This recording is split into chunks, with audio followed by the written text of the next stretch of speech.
안녕하세요. 의심 6번째 시간입니다. 여러분, 그리스도인에게 성경은 무엇입니까? 하나님이 주신 가장 큰 선물이죠. 성경은 하나님에 관한 것들을 단순히 전달하는 것이 아니라 하나님이 우리에게 직접 찾아오시는 통로입니다. 성경을 통해서 우리는 하나님을 만날 수 있고 우리에게 말씀하시는 그분의 음성을 들을 수 있습니다. 그런데 충격적인 사실은 한 조사에 따르면 대부분의 그리스도인들이 성경을 하나님의 말씀으로 믿고는 있지만 십계명이 무엇인가? 그러한 내용은 무엇들이 있는가? 아주 기본적인 사실에 대해서 말할 수 있는 사람이 많지 않다라는 것입니다. 다시 말해서 읽지 않는다라는 것이죠. 헌신된 그리스도인들조차도 성경을 읽지 않는 경우가 많이 있습니다. 성경을 읽고 그 안에 우리 모든 문제의 해답이 있음을 알고 있지만 정작 잘 읽지 않게 된다라는 것이죠. 여러분은 어떻습니까? 성경을 자주 읽으십니까? 하나님은 여러분들에게 말씀하기를 원하십니다. 그리고 날마다 여러분들에게 도움이 되기를 원하세요. 그러나 여러분들은 그분의 음성을 들을 시간을 내고 계신가요? 오늘은 이것에 대해서 이야기해 보도록 하겠습니다. 대부분 교회에서는 사람들은 성경을 읽을 때 생기는 유익에 대해서는 말합니다. 성경이 우리에게 힘을 주고 잘못된 것을 고쳐주며 생기를 불어넣는다라고 말을 하죠. 그러나 그 성경을 읽는 것이 얼마나 어려운 일인지에 대해서는 거의 말하지 않습니다. 저도 꾸준히 성경을 읽으려고 하지만요, 목사인 저도 그게 쉽지만은 않습니다. 대학 시절 하루 20장씩 읽었지만요, 다 읽고 나면 이 머릿속에 내용이 하나도 남지 않는 것이 대부분입니다. 게다가 이해되지도 않고 말도 어렵습니다. 읽기 쉬운 현대어 성경이나 쉬운 성경을 읽고 싶었지만 보수적인 교회 분위기에서 그러한 성경을 읽을 수는 없었습니다. 말이 어려워야 그것이 하나님의 말씀처럼 느껴진다라는 생각 때문이었습니다. 아마 대부분의 예람 지체들은 성경을 읽고 이해하려 노력하고 있을 거라 생각이 됩니다. 그렇죠? 그러나 그렇게 노력하는 사람들 중 극소수만이 즐거움을 느낍니다. 성경을 읽는 것이 얼마나 어려운 일인지 힘든 일인지 말해주지 않기 때문에 이 초신자나 성경을 읽기 어려운 사람들은 말씀에 재미가 없거나 뭔가를 깨닫지 못하면 자신에게 문제가 있다고 생각하게 돼버리죠. 저자인 필립 얀 씨는 사람들이 성경을 읽지 않는 이유를 크게 3가지라고 말을 합니다. 첫 번째는 낙심하기 때문입니다. 아마도 가장 보편적인 이유가 아닐까 생각이 돼요. 1000페이지가 넘는 두꺼운 책을 읽는 것이란 결코 쉽지 않은 일이잖아요. 시작해보는 것조차 막막합니다. 두 번째는 이해하기 어렵다는 겁니다. 셰익스피어의 작품이 아무리 뛰어나다고 해도 문학적으로 수백 년의 차이가 나는 우리가 읽기는 쉽지 않듯이 마찬가지로 고대에 쓰여진 성경은 당시의 문화, 역사, 지리 등을 이해하지 않으면 읽기 어려운 책입니다. 그리고 세 번째는 아무리 읽어도 아무것도 발견할 수 없는 경우가 많다는 것입니다. 도움 혹은 지혜를 얻기 위해서 읽습니다. 그러나 그 1000페이지가 넘는 두꺼운 책 속에서 뭘 어떻게 찾아야 할지 알 수 없어서 뒤적이는 것도 쉽지가 않습니다. 여러분이 성경을 읽기 어려운 이유는 어떤 것들이 있나요? 저자는 우리가 성경에 대해 잘못된 생각들을 가지고 있다고 말합니다. 첫 번째 잘못된 생각은 성경이 감동을 주는 책이라는 인식입니다. 물론 성경이 우리에게 영감을 주는 것은 사실이지만요, 우리가 생각하는 방식으로 감동을 주는 것은 아니라는 겁니다. 감동을 주는 책들은 보통 어떻습니까? 시적인 문체와 표현으로 우리의 감정을 고조시킵니다. 하늘을 우러러 한 점 부끄러움이 없기를 잎새에 이는 바람에도 나는 괴로워했다. 여러분, 이러한 표현들은 우리 마음 깊은 곳에 뭔가 알 수 없는 뭉클함을 일으키죠.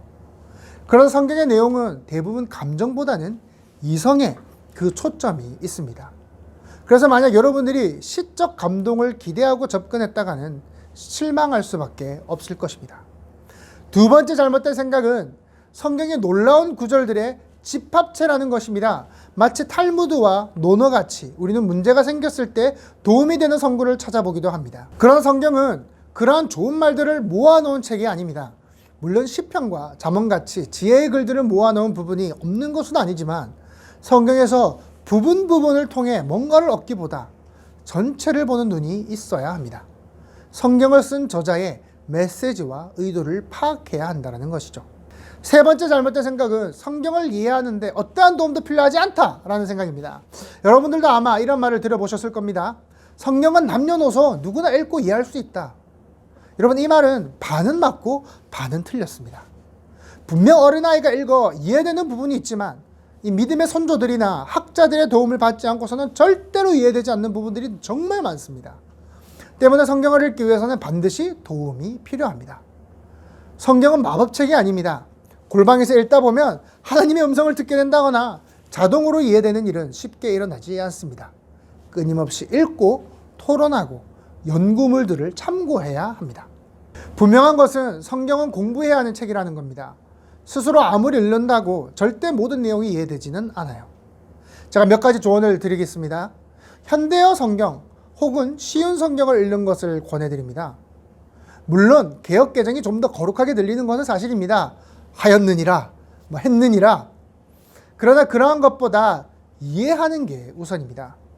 또한 엄밀히 말하면 여러분 개역 개정도 결국 중국어 성경의 번역판입니다. 그러므로 먼저 성경을 가까이 하는 데는 쉬운 번역본을 골라 읽을 것을 권해드립니다. 또한 무조건 순서대로 읽지 않으려고 해도 됩니다. 창세기 출애굽기까지는 읽겠지만 그 이후로는 읽는 게 쉽지 않다면 일단 넘어가셔도 좋아요. 시편, 잠언이나 신약을 읽어보는 것도 추천해드립니다. 다시 말해 일단 먼저 말씀을 가까이 하고 읽는 습관을 들이는 게 우선이라는 겁니다. 추천해드리지 않는 것은 성경 읽기표나 통독표를 따라 읽는 것입니다. 이미 성경을 읽는 것에 속결된 지체들에게는 문제가 없겠죠. 하지만 처음 성경을 읽고자 하는 이들에게는 무리한 독서량이 될 수가 있습니다. 처음 성경을 읽으시는 분들, 오랜만에 다시 읽으려 하시는 분들은 하루에 한 절 혹은 한 장으로도 충분하다 말씀드리고 싶습니다. 또한 궁금한 부분이 있다면 교역자에게 문의하거나 책을 추천받는 것을 권해드립니다. 책은 이단이 많기 때문에 아무에게나 물어봤다가는 잘못된 길로 빠지는 경우가 많죠. 때문에 저를 찾아주시기를 바랍니다. 어떻게 해요? 카톡 하시면 되지요. 사실 성경 읽기란 매우 어려운 일입니다. 그리고 여러분들이 성경을 가까이 하고자 하는 모든 몸짓들이 작은 티끌 같아 보일 수도 있습니다. 하루 20장, 30장 읽는 것도 아니라 하루 한 절 읽는 것이 어떤 의미가 있을까? 그렇게 해서 언제 성경 전체를 다 읽을 수 있을까? 그러다 저자는 그 먼지 하나하나가 모여 어느 순간 생기로 타오르는 순간이 올 것이라 말합니다. 가랑비에 옷 젖듯이 어느 순간 말씀에 익숙해져 있는 우리를 발견하게 된다는 것이죠. 우리의 신앙에서 말씀을 빼고는 신앙생활을 할 수가 없습니다.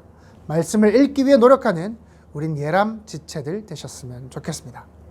오늘 팀 모임에서는 최근 은혜 받았던 말씀 구절이 무엇이든지 한번 나누어 봅시다. 그 말씀이 어떠한 상황에서 어떻게 다가왔는지도 같이 설명해 봅시다. 한 가지 실전 사항으로 그 은혜 받았던 말씀을 외워보는 것은 어떨까요? 그렇게 한다면 이후 여러분의 삶에서 비슷한 상황에 하나님께서 금방 답을 주실 것입니다. 그럼 다음 시간에 또 뵙겠습니다. 안녕. 아마 여러분들은 이유는 어떤 것들이 있나요? 많은데 그죠?